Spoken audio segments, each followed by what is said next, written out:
record as well. Okay. This is quite new for me. Okay. Don't worry about our one. Okay. So hello everyone. I am here with Rob. Yep. Rob from Kadampa Meditations. Kadampa Meditations. Kadampa Meditations. Yes. Yep. Okay, so I just have to make sure I'm pronouncing that correctly. That's perfectly fine. Yeah. Okay, so thank you so much for allowing me to come here and give me an invitation to sit down here with you and have a little chat. Yeah, you're welcome. So, if you don't mind telling us a little bit about yourself. Yeah, so Buddhist-wise, I've been probably practicing something like 10 or 12 years, something like that. So a reasonable amount of time, I guess. So yeah, I've been, I suppose, on a teacher training program for something like 6 years.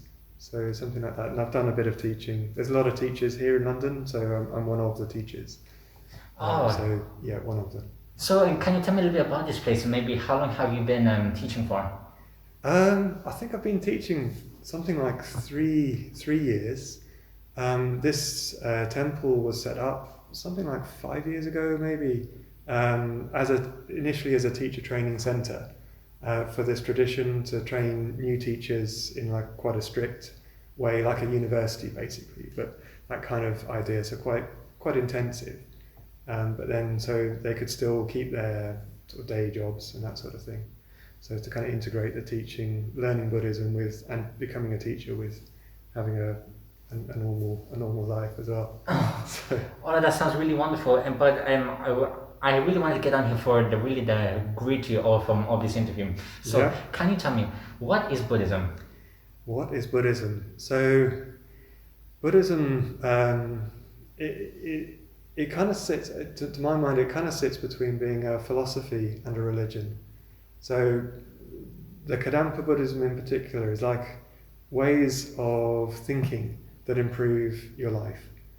So in that way, it's like a philosophy. So particularly this book, How to Transform Your Life, it's kind of a means of thinking about things better, and then as a result of that, your happiness improves. And the religious side of it, you could look at it like it's not worship. Like, so there's two different types of Buddhism. There's Hinayana Buddhism and Mahayana Buddhism. So Hinayana Buddhism is about more like venerating Buddha, recognizing his achievements as someone that became enlightened, and then essentially respecting that. But Mahayana Buddhism is different in terms of it agrees with exactly the same thing, but then a Mahayana Buddhist will actually seek to become a Buddha him or herself. So it's a difference between kind of a venerating position. So yeah, when you like worship something or somebody, you're kind of like seeing them as being above you. But a Mahayana Buddhist would actually do the same thing with Buddha, respect absolutely, but then still with the intention to achieve the same thing themselves. I guess it's probably a bit like, we can idolize someone in ordinary life, perhaps a footballer or something like that. And it's the difference perhaps between someone that respects their abilities but never seeks to emulate them, or someone that actually wants to train to be a footballer themselves to be as good as, say, David Beckham. Do you know what I mean? There's a difference. Yes, for sure. Yeah. So that's kind of the difference. They're both just different takes on the same thing, the same achievement. You were talking about this thing about Buddha and about a person becoming a Buddhist. Yes. And so, is there particularly is Buddha specifically just integrated to one person, so Siddhartha Gautama, or is there a way for a person to really become their own Buddha? Yes. So that's the difference between the two schools. Essentially, the Mahayana Buddhists in particular believe that they themselves can become a Buddhist. Maybe in this life, maybe in a future life, but basically that is the path as understood and believed by a Mahayana Buddhist. So this tradition teaches that Gautama Buddha, or Buddha Shakyamuni as he's called in another name, was the first Buddha of this world system. So essentially, as we understand human history, the first human to become a Buddha, enlightened.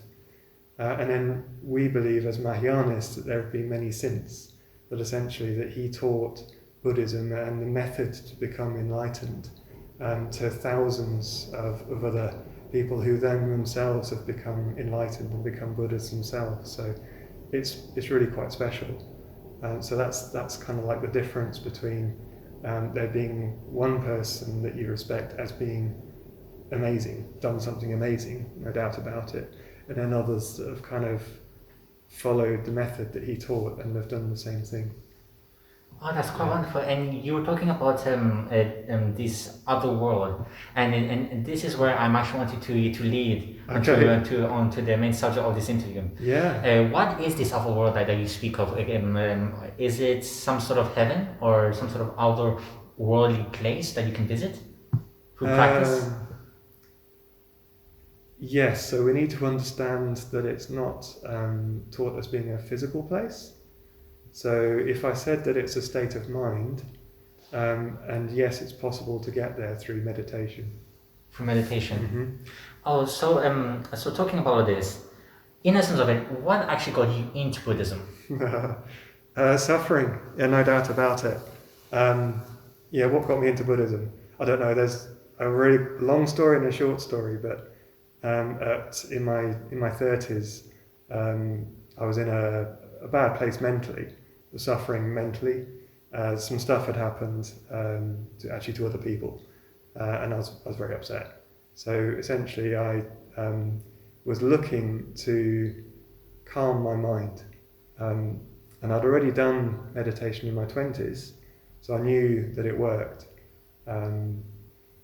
So I was kind of looking to reconnect with that peace of mind that I had in my 20s, and I knew it was possible to get there. And I was also interested as well. I was looking for, I don't know, I definitely wasn't looking for a spiritual path, and this is why it's quite funny looking back as to how it's kind of like evolved. But in my 20s, I was looking, not interested in religion at all. I was kind of like quite anti it. And the meditations I did in my 20s were kind of secular ones, so they were more breathing meditations and basically trying to get the effects of peace and kind of like otherworldliness, but without the spiritual aspect in it. And it's quite amusing that I connected with this tradition essentially through personal crisis or that sort of thing, like suffering. Manifest suffering and wanting that to cease, and then also connecting with the idea that Buddhism, or meditation actually, not Buddhism, meditation would help me with that. So I went to meditation classes, and then gradually after some years realised that there was more to the meditation classes than just having a calm mind, that sort of thing, and then kind of just gradually got into deeper and deeper into it. I don't believe in coincidences anymore, so it's kind of like I say, it's quite funny to look back on it and think, well, what happened and what triggered what. But it's all a bit quite amazing actually. But basically, how did I connect with the classes? I prayed, so I had like a weird.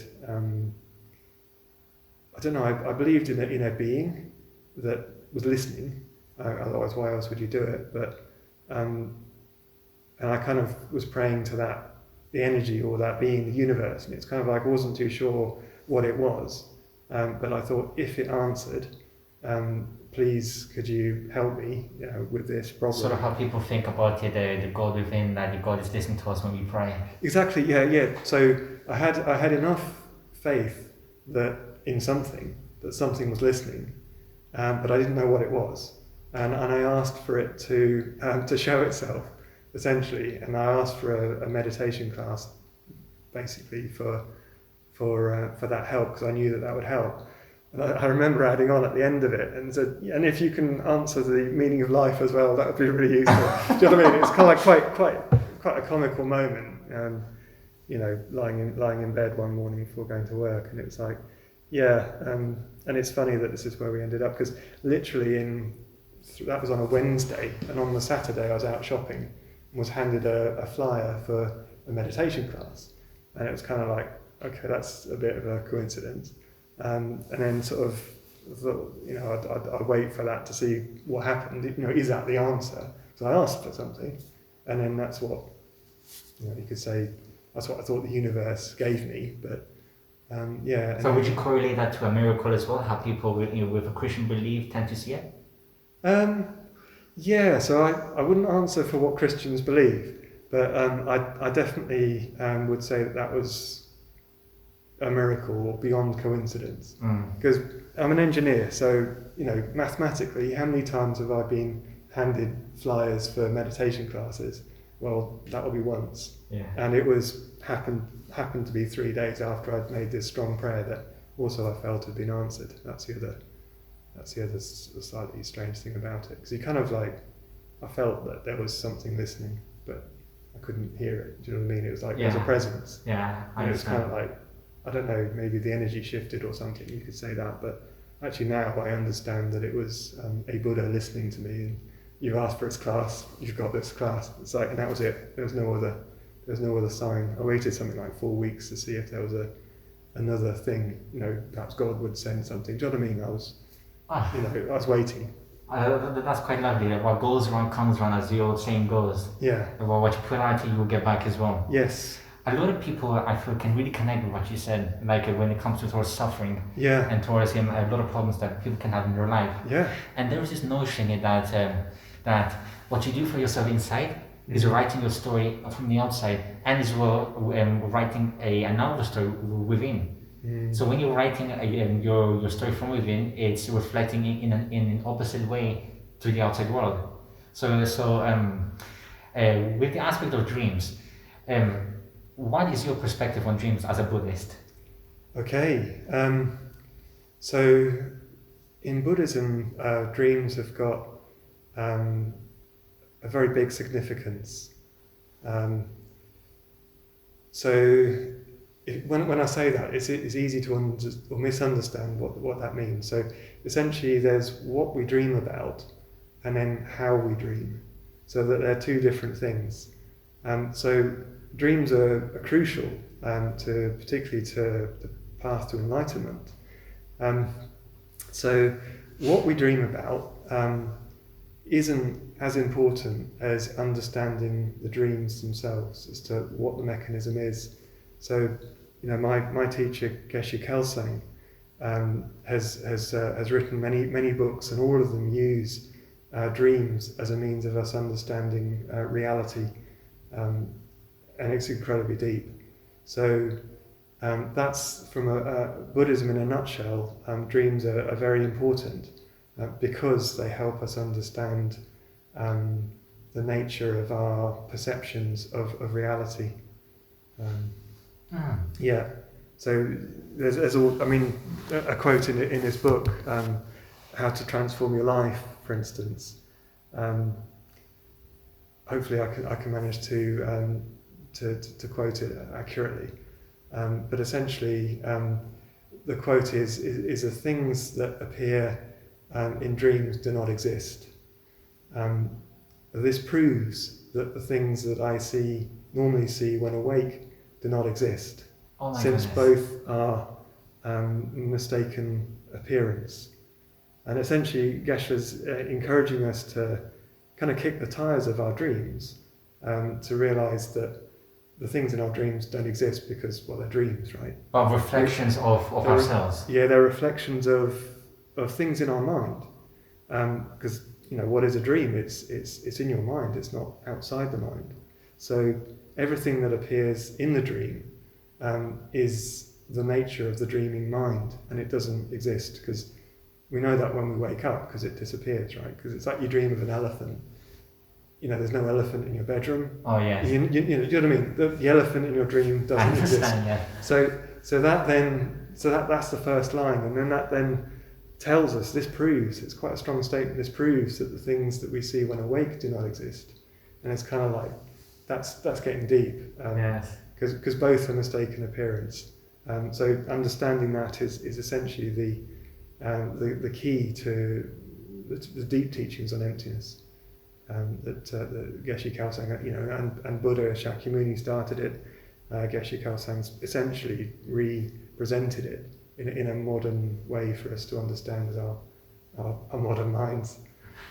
You're talking about this thing about the elephant. Yes. And from my understanding, this can come a lot to religion as well. That everything is a reflection of us, Yes. and we just have a little bit of the puzzle of the secret of life. And there is this parable, I'm not sure if you've heard it or not, where a couple of blind monks, they go to meet an elephant and they feel different textures of the elephant, Okay. and they have different perspectives of it. Yeah. And so I think that we really can connect with what you said, that we take things from our own perspective, but in actuality is actually connected in one big sort of way. Can you agree with that? I think so. So I think what I heard you say is that two people can have a different understanding from the same experience, essentially. They've both met an elephant, but they've come away with a different perspective on it. So that's certainly true. And Buddhism would completely support that, using the idea about karma, that in any situation, two people will have a different experience, essentially because they've got different karma, they've got different minds, and the contents of their mind is essentially different, and their potentiality to have a good or a bad experience in that time. Two people can have the same food. One person will like it, one person won't, and essentially that's an example of karma. Oh, that's very wonderful to hear, and especially you've quoted all of these beautiful quotes here that I just have to commend you, because they're very poetic and philosophical. Well, they don't come from me; they're from my guide. Oh, yeah. Well, still you're transmuting these beautiful words to me, and anytime when I hear this sort of words, it just makes me just really appreciate where I am right now, and as well. So, I wanted to ask you this. I wanted to get down to the real nitty gritty onto this interview. Mm-hmm. What I'm trying to do for myself is, in the span of 1 week, I am trying to actually complete and achieve for myself a proper, vivid, lucid dream.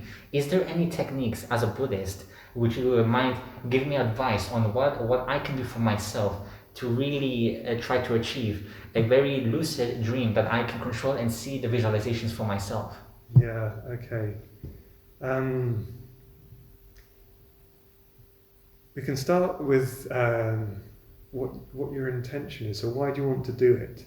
What do you want to achieve with it? What I want to achieve with it is just merely like try to experience a dream like how I am right now. That I feel everything is real to me. That I'm talking to you, and I know it's a dream. Where like I can begin to like. Maybe if I can be so fantastical, maybe become like Superman, maybe become the Flash, or maybe find some sort of other messages and try to discover myself deeply as a person. Okay, so is it for like spiritual growth? For spiritual growth, yes. Okay, fantastic. Yeah, so techniques from Buddhism. So essentially, you're looking to have more a conscious awareness in your sleep. Yes. Yeah. To be more simple and more clear. Yes. Yeah. So I mean that's essentially taught by Geshe. Essentially, and we can get to that state through meditation.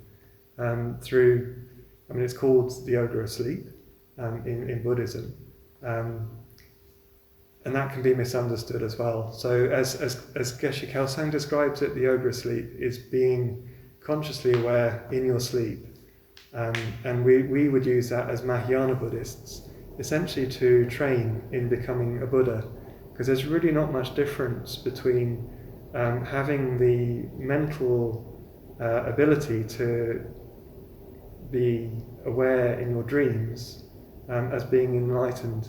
Essentially, it's very close. Essentially, if you're able to control your dreams, to control yourself from your dreams, to have that mental awareness, then that's got profound implications as to what happens when we die, because essentially the death process is the process of our waking mind dissolving into our subtle dreaming mind and then into our root mind, And essentially, if we can be mindful in that state, then we can actually then help ourselves not become born in a lower realm or something like that. Essentially, after this life, when this life ends, karmically, this body packs up. We've got no choice but to leave, and we'll end up in another world. If we can then train in dreaming, that's one way of doing it, but in meditation as well. Essentially, they're the two sides of the same coin. In meditation, we're controlling our gross mind and dissolving that as we become better at it through concentration. We're then becoming better at controlling that mind and allowing it to dissolve into our subtler states. And with that, we're taking with us kind of good motivations and purer wishes for ourselves. And we're essentially purifying ourselves, and we're allowing positive karma to ripen. And at the same time, we're training to become someone that can benefit others as well with that wish. So it's in Buddhism, it's taught, and it's as Mahayana Buddhism, it's as a tool to essentially become a Buddha, because there's not really much difference. I mean, you spoke about having superpowers. Yeah. There's really no difference between a Buddha having. I mean, who on earth put that flyer in the hand of someone that would hand it to me? Do you know what I mean? Whatever had that ability is powerful in a subtle way, and beneficial as well, because it's helped me enormously. So yes, to have that power is actually really quite cool, and essentially to become a Buddha that has that power, then you can help other people, right? So that's pretty good. Oh, that's very fascinating, and I have to delve into these techniques that you have recommended for me. Yeah. So I'd recommend purification, because essentially, if you're going to dream, you want to have a nice dream, not a nightmare, right? Of course. So that's one thing is to get rid of negative minds that you have, because essentially, until you can lucid dream, what you dream about is random. It's kind of that's just karma ripening. So if you can get rid of the negative stuff, then you'll have better experiences. Well, you'll have better experiences when awake, doing daily stuff. Yes. You'll also have better experiences when you're asleep, because so maintaining a positive outwards enough that you can reflect into your dreams. Yes. So indeed, if you've got a positive mind when you're awake, and you're able to control your mind when you're awake, you'll have a better chance controlling it when you're asleep. Do you know what I mean? Yes. It's as simple as that, because when we're awake, we've got, without training, no control of our waking mind. But then with meditation training and being mindful in our daily actions, we can be more aware of what our mind's thinking of and what we're intending to do and stuff. And then we're more in control of our actions. Yeah, it's a bit strange, but Geshe kind of does liken us to being, like puppets on a string. That's what I feel like we simply are. That if you heard of the Shakespeare quote, that we're merely just actors on the stage, yes. And the world is our audience. Yes. Oh, yes. Well, it's been actually quite so lovely to having this conversation with you. Thank you so much again, Rob. Thank you, Andy. And you talked about this book a little bit. Is there anything in particular that you want to promote to everyone who's watching right now? Well, yeah. I mean, it's a free ebook, so we don't get any money from it. But yeah, I mean, How to Transform Your Life. It's available as a free ebook, and the whole Buddhist path is explained in that. So yeah, I'd recommend, if any of this has touched your heart in any way, then by all means investigate it. And yeah. I most certainly will. Especially this will help me with my experimentation.